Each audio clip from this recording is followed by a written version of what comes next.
afternoon, everyone. Welcome to Native News Today, your number one source for Indian country news right here in Indian country. I'm your host, Jason Salzman. We got a very unique opportunity today to show you some things that we've been working on, and it's been on the cusp of coming out, and now we have to show it to you. We've been, for many episodes, we have highlighted Mike Berryhill and his bow making of Creek traditional bows and his progress on that, but now we have a chance to show you basically the second phase, or whatever phase you want to call it, but the second phase of our work on this, the arrow making. And Mike does a lot of explanation on the arrows and things of that nature, the differences and some of the little nuances that go into the right way to make these things. And Mike's been working hard on that, and Jared has been following with the camera. They've been documenting these things, and it's a great project, and we're so glad to bring you this footage here on Native News Today. Sit back, enjoy, relax, and we'll be right back after these messages with Mike Berryhill.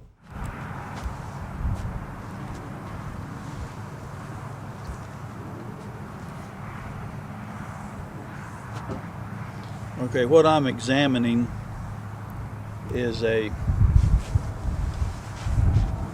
want of a better word, a raw shaft for river cane arrow. And what I wanted to explain was the fact that in 1539, when De Soto entered into the lands of the Muskogulge, this is the arrow that defeated him. Whenever the Muskogulge warriors shot at the Spaniard with a flint-tipped arrow, it hit their mail and bounced off, or bounced off of their armor. They also shot with the bow dart tipped arrows. Those also would be stopped by the armor or the mail, chain mail. But when they shot with the blunted river cane arrow, as this arrow would hit the mail, I think that's what they called it, mail, they wore this around their throat, and as this arrow would come into that mail, it separated and went through the armor. And even though it may not kill that conquistador, it injured him such that he would get infected and he'd be out of commission. And at every river crossing, the Muskogee archers would zero in on the throat area of a conquistador, and these arrows would do their damage. This happened during the summertime of 1539 and 1540, and the only thing that could make the Muskogulge withdraw from the field of battle was the afternoon thunderstorm, because the afternoon thunderstorm put slack in the bow string, and they'd have to withdraw from the field. We kind of got a layout right now on the table of probably basically what you're going to need to make arrows with. And what I want to start out with the shafts we got a mixture of what I call Port Orford cedars, which you can buy at a bow supply, and then we've got river cane. So what I want to kind of hit upon right now is the difference between the two, and of course the river cane has got a whole lot of history behind it, but the shafts is what we want to talk about right now. I've got raw river cane cut into lengths that are unfinished. Most of it's been straightened, but your river cane, when it's cut, you want to at least allow for your river cane anywhere from 3 to 6 months for curing, to cure it out. your river cane, and this is what it looks like. And it's a fresh cut piece of river cane here, and it's an olive color, green. And this is what it looks like when it's fresh cut. I cut that just probably about a couple hours ago. But this is the stuff you make arrows out of. And in the nose, you can notice a little bit crooks in there. But this is what I'm going to talk about a little bit later is how you go about straightening that. And there's several different thoughts about how to go about the process of straightening it. And you don't want this. And this is bamboo. And if you can see the long channel from node to node and the big limbs on them, see here, where the real stuff, the river cane, don't have these on them. So you can see the nodes from here to here, from node to node, you got that long channel in there. And sometimes they're real crooked as they grow bigger and bigger. Okay. Now, you got the river cane arrows here. I got 3 of them. That's been they're fairly straight, but with river cane, you can tie it in a bundle like Dustley right here, like Judge Moore. This is some we cut back last year. I think it was in November or October.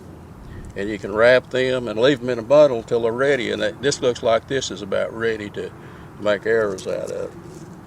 You can leave them in a bundle like this and make sure you kind of lay them up high somewhere. It's kind of like curing out boat art, and let it dry out, a dry spot. All right, when it's ready to cut off, of course you got to look the sections over and cut them if you want to make the arrows with a knock in or knock out. And what I mean by that is that this area here has got a knock cut in it there, and you want to cut your river cane off just above the knock, about 1.25 inches or 1 inch above the node. And the reason for that is that this won't split on you and run down in to the shaft, because that node is a partition there of nature that won't. It may split, but whenever you wrap that with sinew, they'll prevent that from splitting any further. All right, everybody, take a quick break, get up, stretch your legs, whatever you need to do, and we'll be right back and finish off our documentary here on arrow making. You're watching Native News Today. Here we are at Club Trifecta, and it looks like there's dance-off going on. And there's MC Butts looking like he's about to butt in somewhere he don't belong.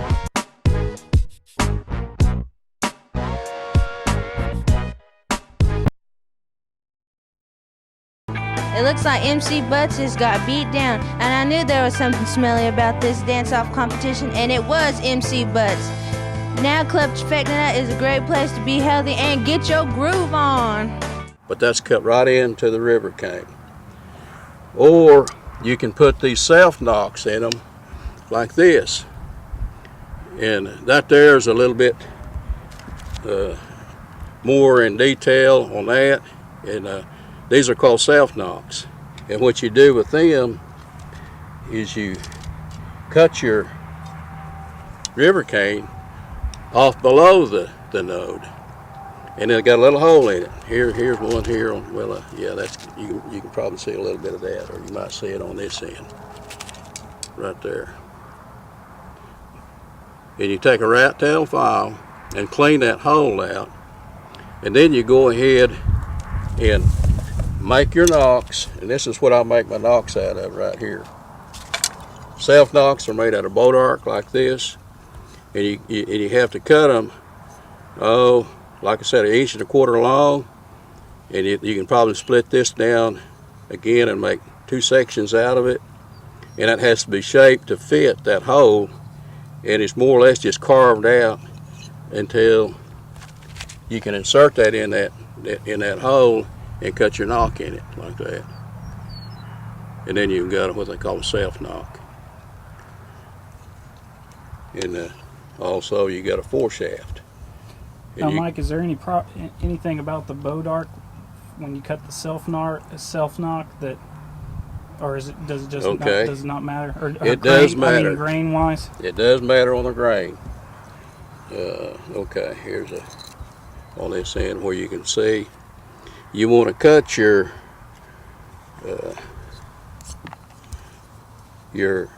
notch in it up and down like this. You don't want to cut it sideways. In other words, if that's split in two and you start to make your knock in it, make sure you get your knock cutting down in, what's the term for it? 90 degrees to the growth. Yeah, right. That way they won't split out. And you do the same with Port Orford cedar, and I'll show you that in just a little bit. But that's with self-knocks. The self-knocks takes a little bit of the time in doing them with self-knocks and putting the foreshaft in, and you do the foreshaft just like you do the self-knock. You got to fit it to fit the inside diameter of that river cane, the hole in there. You got to fit it back in there where it's just a not real tight fit, because this will split if you force that little cutaway back down into that hollow shaft. And I usually sink those in to probably 2 inches and maybe 3 inches sometimes. Depends on how long I want to make a full shaft for it. And you can use any kind of glue to glue that in where it'll set. But once it sets in, it's not going anywhere. And you might want to know, well, why do you want a foreshaft in river cane? Well, if you know anything about your atlatl darts, whenever they were using river cane as your dart material, they would make a foreshaft, and they would carry a pouch full of foreshafts. And the foreshaft would sink back up into that atlatl dart so far, but it wasn't glued permanently in there. And the reason for that was whenever they were looking for game, like say maybe a giant woolly mammoth or bison, well, they could throw that thing and stick into the prey, and they could run up and pull that dart out, leaving the foreshaft in it. So, and then they could rearm with another foreshaft into that dart. Same thing with the arrow. Same thing, only it's just a miniature.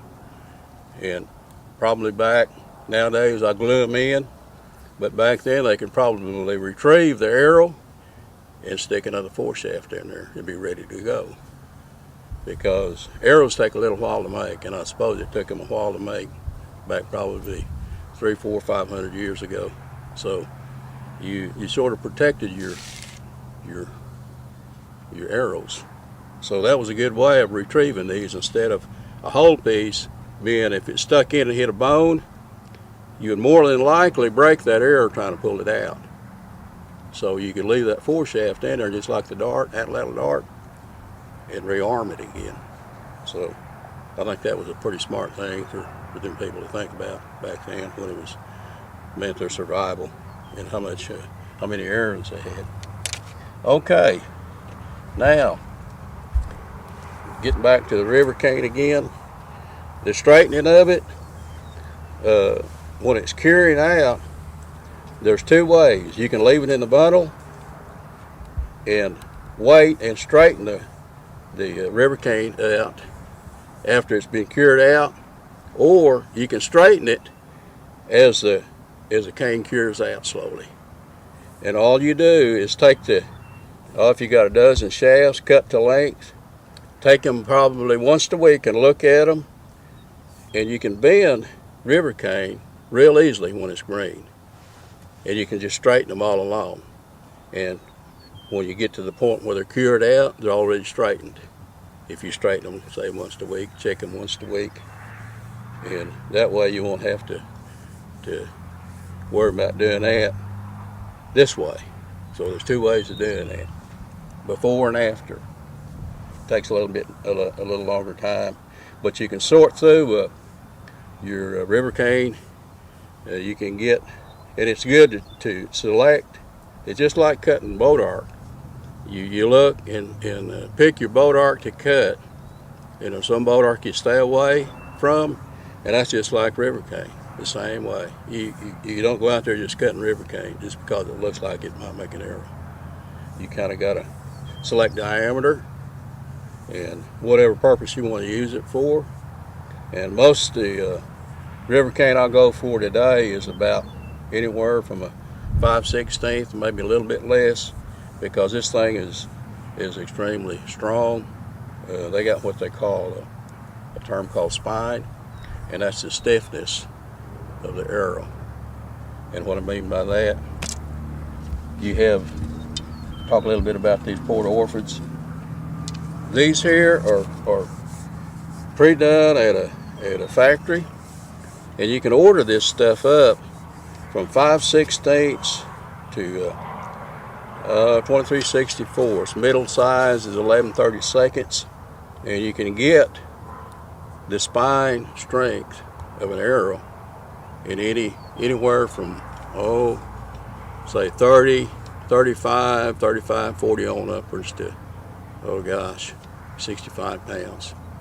And the stronger the bow is, that means the diameter on most arrows has to be probably it's 23/64. It's a little bit bigger. That's the top diameter of the size that you want to use for shooting, say, like a 60-pound bow. So they're real stiff, in other words. And they have to kind of match your bow whenever you're selecting arrows. And you got a wide selection when you order these from a bow supplier, and they've been pretty assorted, and they got a grain in them, just like I don't know if you can see the end of that or not, but there's a grain in them that goes crossways. And make sure if you cut a self-nock in Port Orford cedar like these are here, make sure you file or cut that nock in there 90 degrees from your growth, and you can see the growth at the end of it, how thick your growth rings are. But this will split real easy. Port Orford is real light. It's a kind of I think it's a juniper, Port Orford cedar, and it will split. So you need to really pay attention if you're going to use a self-nock. You cut self-nocks in it. But these are more or less kind of like for a traditional arrow.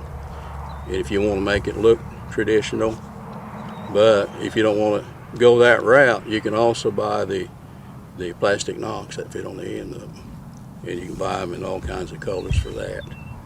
And there's no need to worry about the grain in this, because they're all going to be cut down with the tool like this here. This is a nocking, and what it does, you take and insert this into your nocking tool, and a tapering tool rather, and it shapes that to fit your nock, plastic nock. That's just what this end's for here, or this is for the nock, and this is for the shaft part. So this is like a glorified pencil sharpener, yes, but it works. And these are some arrows here that are Port Orford cedars, and they got not river cane, but your cornstalk tips on them. So it's the whole thing done up, and it's got, of course, your fletchings on them. But you want to make sure, if you don't want them all white like this, you want to go ahead and stain them. These have been stained, lightly stained, and there's not a whole lot to it. All you need is some dark, and you can select your color that you want. I use Early American. It's a stain, and all you do is dip it in there and wipe it down with the stain till it gets the white where it won't look so obvious out there. And after that, you go ahead and cut your feathers. The feathers are turkey tail or wing feathers. This is a turkey tail feather here. And of course you got different styles of fletching. This is a 3 feather, and that there is a 2 feather. Okay, now on an arrow, you got a hen and a cotton feather. And what I mean by that, your cotton feather is always out by itself, and your hen feathers are pretty close to the handle of the bow. And what I mean by that, I'll stick this arrow so, if you can see that, the 2 feathers are up against the handle, and the cock feather's out by itself. And that cock feather always goes on the outside of on your hand. In other words, if you twist it around the other way, see how it's going to look. Your cock feather's on the inside, flat up against the bow. So you always want to remember that cock feather's on the outside. All right. Now, how do you do that?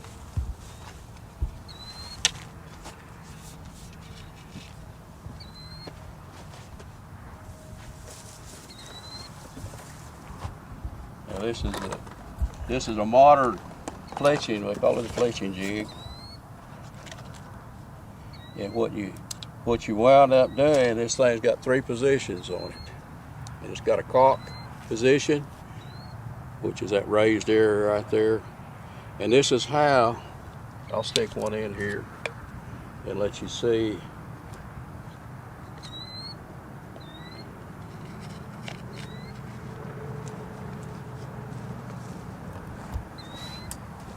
Left my US Open.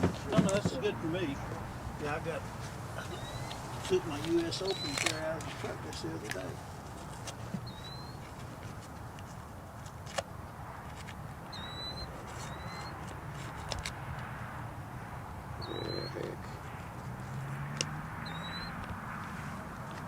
Problem with that. That's a cutout right there.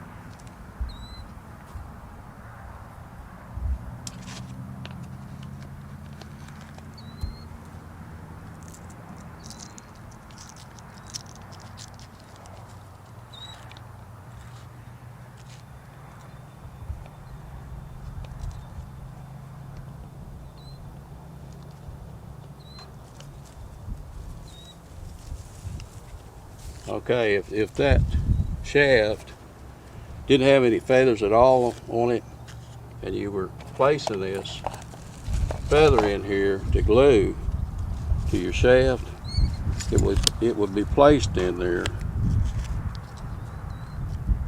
and it's pretty hard to get the point over on camera, but I don't know. I don't think it's going to work that way. But your cock feather usually goes on first. That's why I usually put mine on. Cock feather goes first, and then you rotate that, and it'll click one time, and then you're ready for your next, and then you just go right around until you get through your feathers on it. But that is what you call a fletching jig, and they're kind of inexpensive. If you want to do them, probably they might be a little bit quicker, might be a little bit more accurate, but back probably 400 or 500 years ago, they kind of eyeballed them, and they used hide glue instead of the modern glue we have today to glue the fletching on, and they tied them down. They lashed the fletching down with sinew. That's what this is right here, wrapped down with sinew. And that's what we got on the table right here. All of that sinew, and all that can be used to tie your fletching, mainly for that, and they use that for a lot of other things also. But I won't get into that now. I'm just talking about the arrow part now. But the feathers, probably the main feathers I use, and question was brought up a while ago about can you use goose feathers, but all kinds of feathers were used. Whatever was available, goose and even hawk, and sometimes even owl feathers were used, and buzzard feathers and crow feathers were used. Any kind of feather that was available at the time that they could could serve as a fletching on their arrows. But I kind of wanted to show and give a illustration of how did they cut a feather out back, say 200 or 300 years ago, and what did they use to cut a fletching with. But if you could lay that down, I'm using an old board here, and this is all this is muscle that's came out of a creek, and if you open them up, they're like a clamshell, and they got a real sharp edge on them.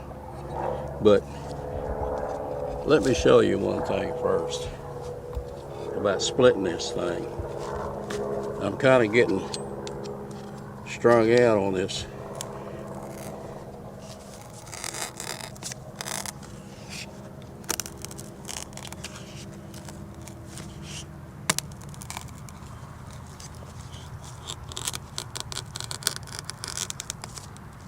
Okay.